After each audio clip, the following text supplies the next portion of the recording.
آج کی بہت بڑی خبر ہے جی، مولانا تقی عثمانی نے پاک فوج کے جو ہے غزہ جانے کے اوپر جو ہے چند سوالات رکھ دیے ہیں۔ وہ یہ ہیں کہ ہم جو ہے اپنی فوج کو پابند کریں گے کہ وہ جو ہے غزہ نہ جائے، اگر غزہ جائے بھی تو اسرائیل کا ساتھ نہیں دے گی، ٹھیک ہے؟ تو جب اسرائیل کا ساتھ نہیں دے گی تو غزہ نہیں جائے گی، سیدھی بات ہے۔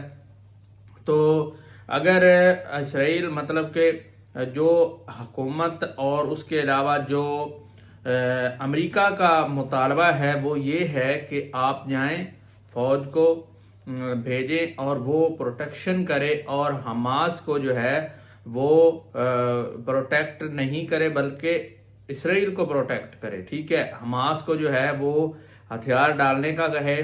تو یہ نہ کبھی ہوا ہے نہ کبھی ہوگا، ٹھیک ہے؟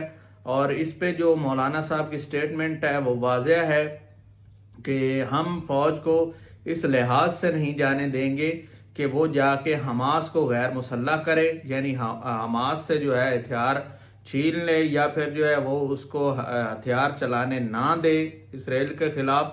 تو فی الحال طور پہ تو دیکھا جائے نیشنلی انٹرنیشنل طور پہ کہ جنگ بند ہے، لیکن اندر خانے میں جو جنگ ہے وہ چل رہی ہے، ٹھیک ہے؟ کس طرح چل رہی ہے؟ اسرائیل کے جو مظالم ہیں وہ نہ بند ہوئے تھے، نہ ہوں گے، نہ ہیں، ٹھیک ہے؟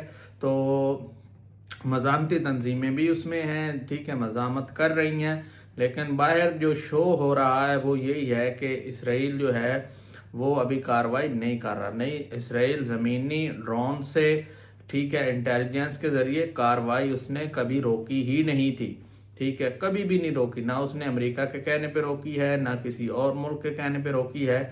تو ہمارا موقف، عوام کا موقف، مولانا صاحب نے جو موقف کہا وہ یہی ہے کہ فوج جو ہے پہلی چیز تو جائے گی نہیں، اگر خدا نخواستہ چلی جاتی ہے تو پھر وہ اسرائیل کو پروٹیکٹ نہیں کرے گی۔ تو آج کے لیے اتنا ہی، اپنا بہت سارا خیال رکھیں، اللہ حافظ۔